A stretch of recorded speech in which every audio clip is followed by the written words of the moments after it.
Glória a Deus. Meus amados irmãos, com alegria, cumprimento a todos com a paz do Senhor Jesus. Quero a Deus externar minha gratidão de poder estar na sua casa para juntos cultuarmos ao seu nome e adorando na beleza de sua santidade. Ao tempo que agradeço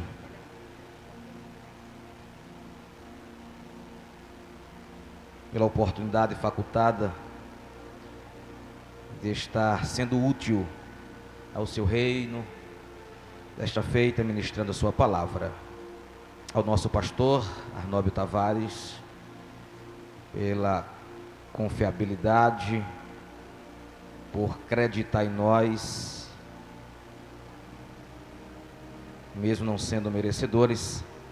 Ao pastor Genival Bento, nosso co-pastor, estendido a todos os companheiros, por também sempre nos dar o apoio devido.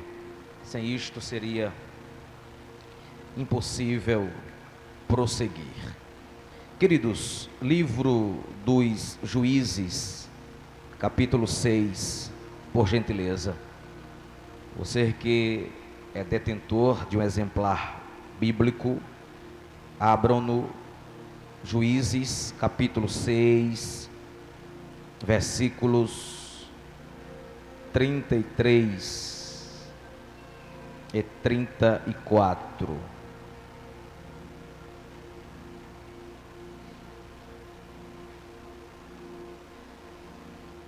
Nesse meio tempo, todos os midianitas, amalequitas e outros povos que vinham do leste uniram os seus exércitos, atravessaram o Jordão e acamparam no vale de Jezreel. Então o Espírito do Senhor apoderou-se de Gideão, e ele, com toque de trombeta, convocou os abiezritas para segui-lo. Amados, desde que a nação de Israel crescia, ainda no cativeiro egípcio, Deus havia, por meio de Moisés, feito promessas de que o povo estaria ocupando territórios, terras, conquistando todo o lugar em que pisassem com a planta de seus pés. Ainda no Egito, depois que Faraó, que conhecera José, morrera, e um outro se levantou, percebendo a marcha da nação de Israel, resolveu multiplicar pelas garras opressoras, aumentando assim o trabalho árduo para que o povo sofresse. A Bíblia vai dizer que,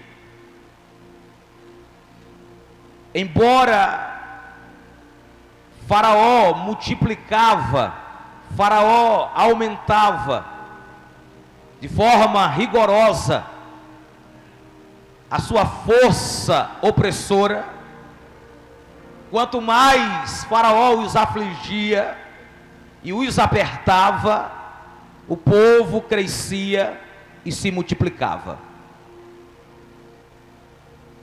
Até que 600 mil homens foram formados, fora mulheres e crianças, E diante de um quadro de opressão, o povo clamou a Deus. Deus falou para Moisés que viu a aflição do povo, ouviu o clamor do povo e desceu para dar livramento. Então Deus vai livrar Israel da mão egípcia, de 430 anos de cativeiro no Egito. E o povo passa a peregrinar no deserto 40 anos. Quando Deus lhes outorga o decálogo, escrevendo os 10 mandamentos com seu próprio dedo em 2 tábuas de pedra, principiando assim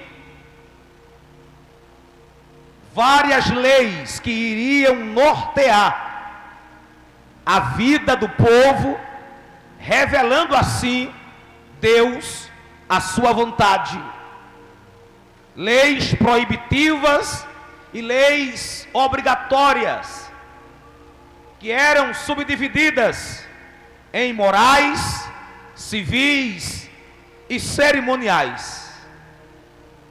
Deus, nesse período, nessa dispensação, vai mostrar ao povo como deveria ser o comportamento, a postura, a vida moral, como deveria Deus ser cultuado, como os sacrifícios deveriam ser oferecidos, como as ofertas deveriam ser levantadas. Contudo, o povo foi rebelde, murmurador, quis voltar para o Egito, desobedecia às diretrizes divinas, até que o tempo termina. Deus chama Moisés para o Monte Nebo, mostra-lhe a terra de Canaã, a terra da promessa feita a Abraão, a Isaque, a Jacó, que perpetuou durante todo o tempo no Egito e no deserto. Quando Moisés morre, Deus fala com Josué, o seu sucessor, e vai dizer assim: o meu servo Moisés é morto. Toma este povo, atravessa o Jordão, para dar-lhes a terra que jurei aos seus pais. Por volta de 30 anos, Josué será o capitão de Israel, conquistando as terras, derrotando os inimigos, fazendo um trabalho excepcional. O tempo passa e a Bíblia diz que após a morte de Josué, aos 110 anos, uma outra geração se levantou que não conhecia o Senhor. Uma geração contumaz, uma geração rebelde, onde o povo estava divorciado de Deus. É o que eu chamo de o período mais turbulento da história de Israel, onde havia instabilidade política, onde havia um colapso moral, a espiritualidade estava escassa, a idolatria, ela permeava, sendo Deus abandonado, e o culto era prestado a outros deuses, a saber, a Baal e a Astarote. 325 anos vai perdurar essa conturbação espiritual, uma oscilação, porque ora o povo adorava a Deus, ora esquecia de Deus.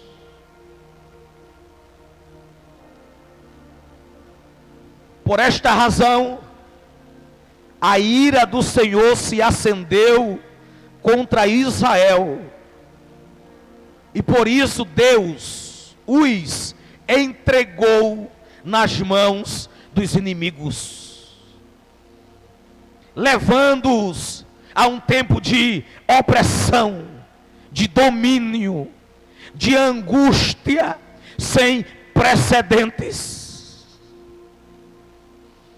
Mas por causa da aflição, o povo clamava por socorro e libertação. Foi assim que Deus tinha misericórdia e os salvava. De maneira que Deus levantou os juízes, que nada mais eram do que líderes, oficiais militares. E você vai sempre encontrar nesse livro que acabamos de ler, Deus era com o juiz.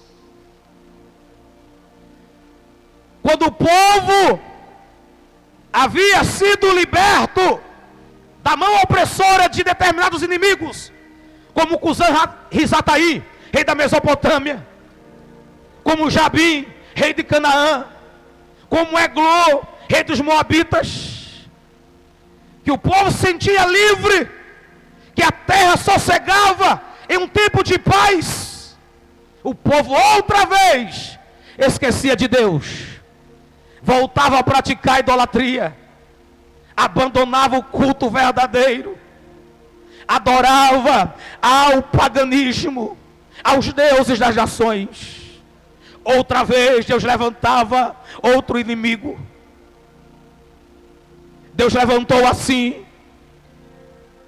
para libertar Israel, Otiniel, Eude, Sangar, Débora e Baraque, até que a Bíblia vai dizer no capítulo de número 6, que de novo, e essa é a repetição, por várias vezes, os israelitas fizeram o que o Senhor reprovava. E agora por 7 anos, é a vez dos midianitas. Apesar de ser um tempo menor em relação aos inimigos que já haviam oprimido, mas eram estes mais ferrenhos, mais opressores, porque os midianitas vão dominar Israel de uma forma tão grande que Israel vai se sentir amedrontado, perplexo, fragilizados, e vão ter que fazer esconderijos nas montanhas, abrir covas nas cavernas, tentar se esconder nas fortalezas. E toda vez que Israel plantava, os midianitas vinham e invadiam, acampavam na terra de Israel, destruía as plantações ao longo de todo o caminho, e não deixava nada vivo, é a Bíblia que diz, e não deixava nada vivo. Glória a Deus. Nem ovelhas, nem gado, nem jumentos.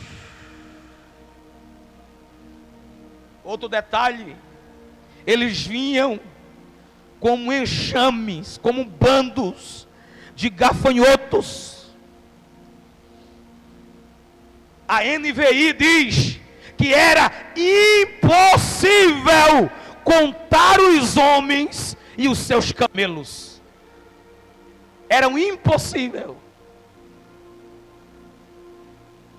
Perceba que agora agora Israel está acuado.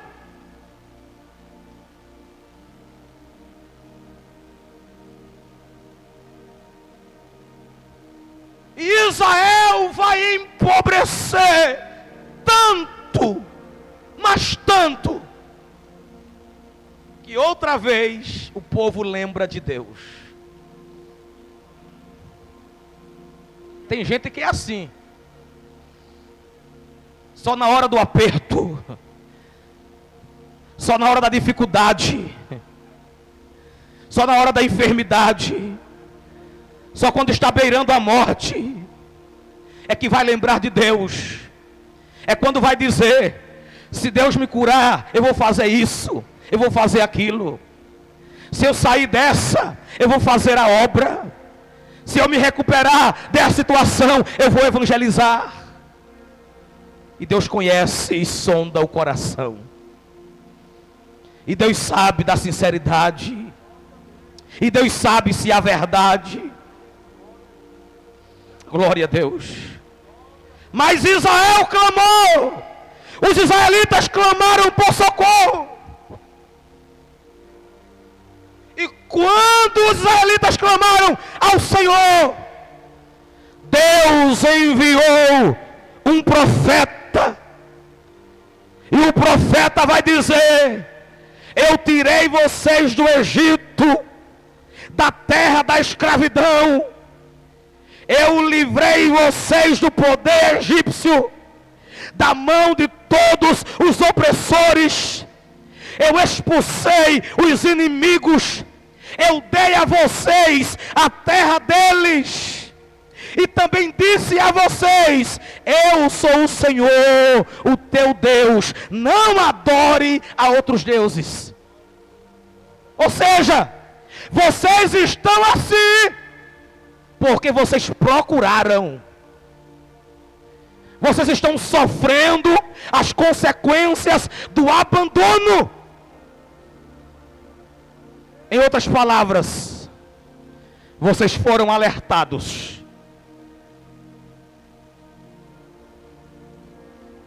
Vocês foram advertidos. Mas diga assim comigo: Deus é misericordioso. Oh, irmãos, e Jeremias escreve em Lamentações que as suas misericórdias, elas não têm fim.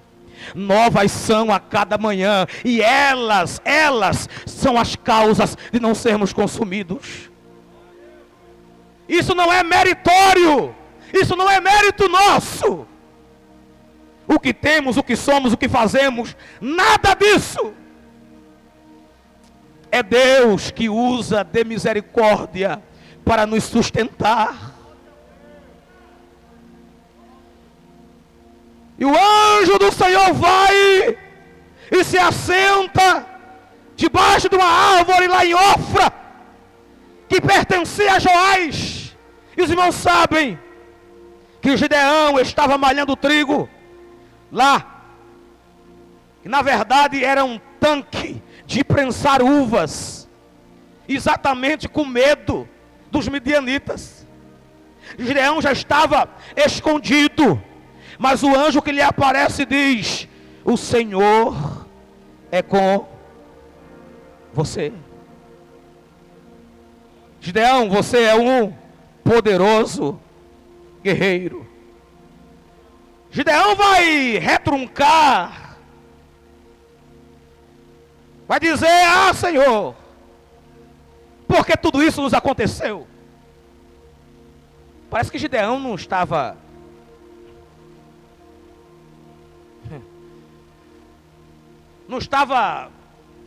bem.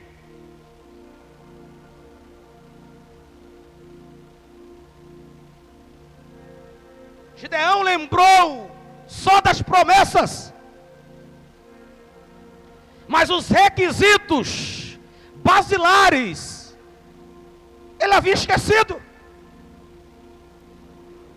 Esqueceu que a promessa era condicional. Você lê em todo o Pentateuco, em especial na repetição da lei, em Deuteronômio. Havia uma condição.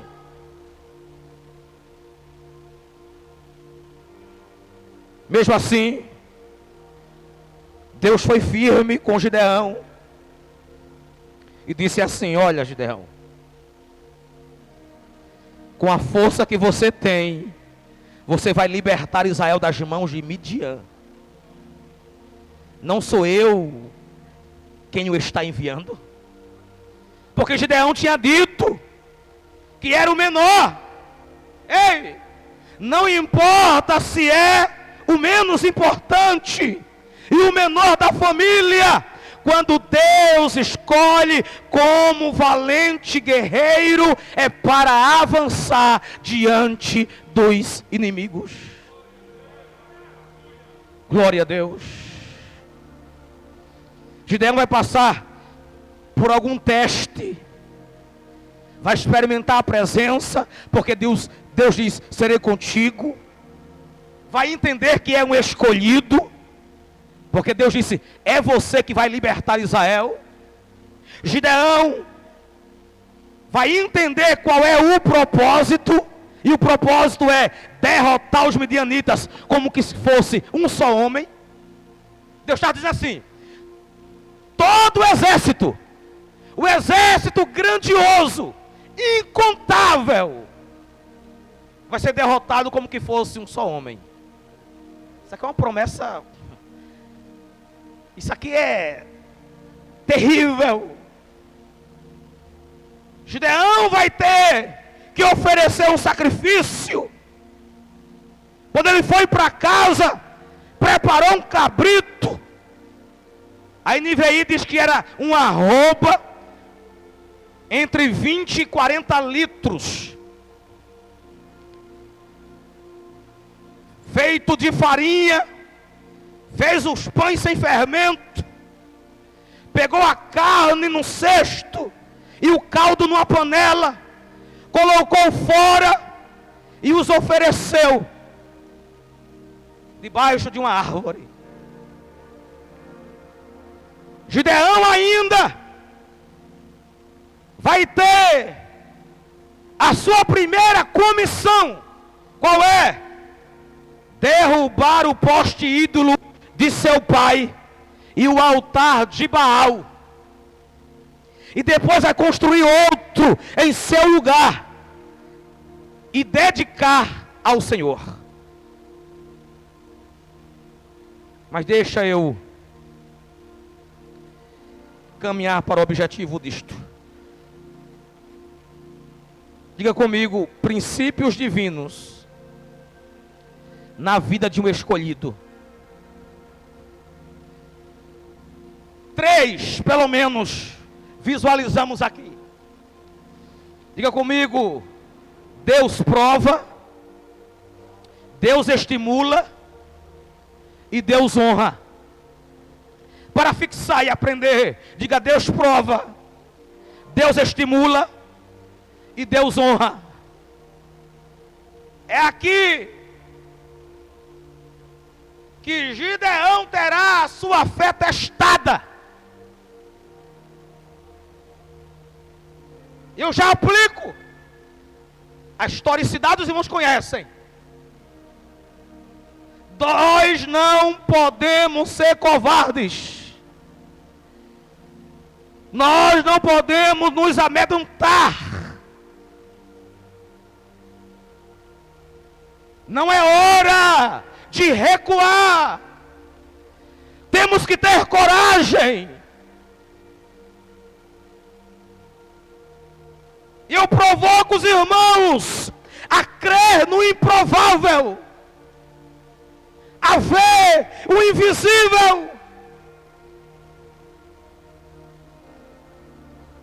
a se investir de uma fé que derruba a barreira da impossibilidade. Quando Gideão gritou aos covardes e os medrosos: voltem, dado a multidão de 32 mil homens, ficaram apenas os 10 mil. e que passaram por um segundo teste. A primeira foi o teste de fé.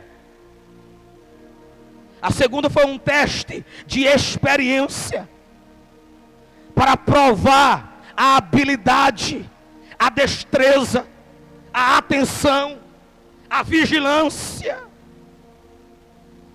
E o que nós aprendemos aqui é que nós não estamos em um parque de diversão. A vida é uma estrada cheia de curvas, que tem os seus perigos. Estamos em uma arena, estamos em um campo de batalha, e nós não podemos vacilar. Foi o que aconteceu com 9.700 homens à beira do riacho. Deus quer que nós sejamos habilidosos. Percebamos a sutileza, percebamos a forma sorrateira. Eu posso ser mais claro: o diabo está mais descaradamente tentando se infiltrar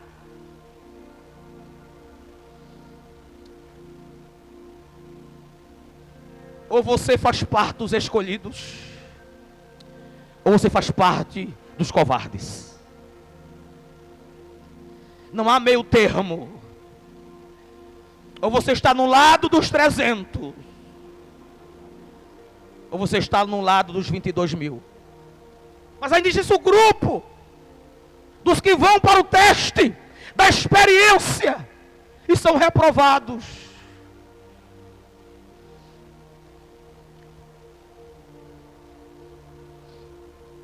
Esse é o primeiro princípio de Deus na vida de qualquer um.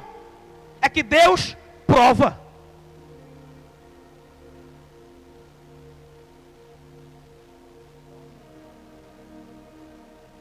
A vida cristã, ela é pautada por sofrimentos. É que existe o evangelho neopentecostal querendo dizer do contrário. Porque são versículos que massageiam o nosso ego. E nós não declaramos que a Bíblia contém a palavra de Deus. Isso é falácia. Nós declaramos que a Bíblia é a palavra de Deus. Portanto, os seus 66 livros, os seus 1.189 capítulos, os seus 31.173 versículos são para nós como manual de regra, fé e prática.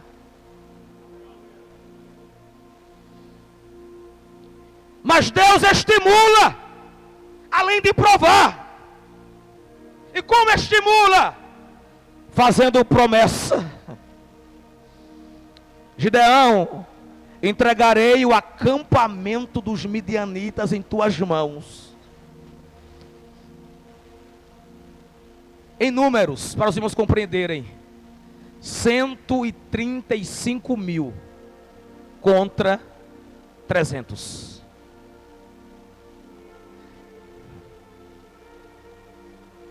Não sei se alguém poderia fazer um cálculo rápido. Quantos seriam para cada um? 135.000 para 300 quanto daria? É impressionante. 450 homens para um. O que é que os irmãos visualizam? Impossível. Improvável. Inacreditável. Sem condição alguma. Fora da lógica. Mas uma das coisas belas em Deus é que Deus trabalha na contramão do homem. Aleluia. Quando você pensa que ele vem pela direita, ele vem pela esquerda, vem pela retaguarda, vem pela vanguarda, vem para um lado, não, ele abre a porta do céu. Mas Deus sempre tem um escape. Por isso ele é Senhor, ele é soberano, ele manda em cima, ele manda embaixo. Glória a Deus. Eles eram numerosos como gafanhotos. E Deus vai dar um sinal. Deus já havia falado com Gideão 4 vezes. É só você contar. 4 vezes. E agora Deus vai dar um sinal. Estou ainda dizendo que Deus estimula. Estimula por meio de uma promessa. E estimula também dando um sinal. Glória a Deus. Através da conversa de 2 soldados inimigos. É que às vezes a gente esquece dos detalhes. Mas está escrito exatamente aqui no capítulo de número 7, versículo 13. Gideão chegou bem no momento em que um homem estava contando seu sonho a um amigo. E ele dizia assim: tive um sonho, dizia ele, um pão de cevada vinha rolando dentro do acampamento midianita e atingiu a tenda com tanta força que ela trombou e se desmontou. Seu amigo respondeu: não pode ser outra coisa senão a espada de Gideão. Aleluia. Gideão é estimulado com isso. Sabe o que eu aprendo aqui? Que Deus usa até o inimigo para dizer que Ele é conosco. Não adianta se levantar. Maior é o que está conosco do que o que está com eles. Orebaixo me dá. Por fim, Deus ele honra. Honra como? Dando sabedoria, dando estratégia, como fazer um plano de guerra. São 300 apenas, Gideão. Eu quero que você divida em 3 campanhas. Aleluia. O Senhor triunfou gloriosamente. Nunca esqueça que o Senhor, Ele é varão de guerra e Jeová é o seu nome. Deus, Ele honra sempre, te dando coragem, te dando comando para entrar no território inimigo. Deus sempre dará a oportunidade para a vitória ser garantida. Glória a Deus. O importante é seguir a orientação. Qual era a orientação? Diga comigo. Trombeta para tocar, cântaro para quebrar e tocha para acender. Aleluia. A trombeta, do hebraico shofar, chifre de carneiro, servia para anunciar, convocar para a batalha, para dar aviso, alerta, a chegada do ano novo judaico, proclamar um novo rei, avançar, partir para a guerra. Era isto que Deus estava dizendo através daquela orientação. Aleluia. Estou convocando para a guerra, estou proclamando um novo tempo, estou dizendo que vocês deve avançar e partir para cima. Aleluia. Quebrar o cântaro, o vaso de barro, ele deveria ser quebrado, porque ele escondia, ele guardava a tocha. Isso fala de renúncia, resignação, abstinência do pecado, abandono dos prazeres mundanos. E tocha tem a conotação de iluminar o caminho, brilhar nas trevas. Fala de ausência das trevas, deixar que vejam Cristo, ter em nós a chama do fogo do Espírito acesa, porque Paulo disse: não apagueis o Espírito. Mostra que nós não devemos se esconder, devemos nos mostrar ao mundo. Jesus disse: ninguém acende uma candeia e a põe no oculto, nem debaixo do alqueire ou debaixo da cama, mas no velador, para que vejam a luz. Aleluia. A igreja do século 21 tem um desafio. O mundo pós-moderno, o sistema pecaminoso, ideológico, político que nós estamos vivendo no Brasil no último tempo, é a hora da igreja levantar, não calar, dizer quais são os princípios de Deus que devem nortear a nossa vida. Só assim você será um escolhido de Deus.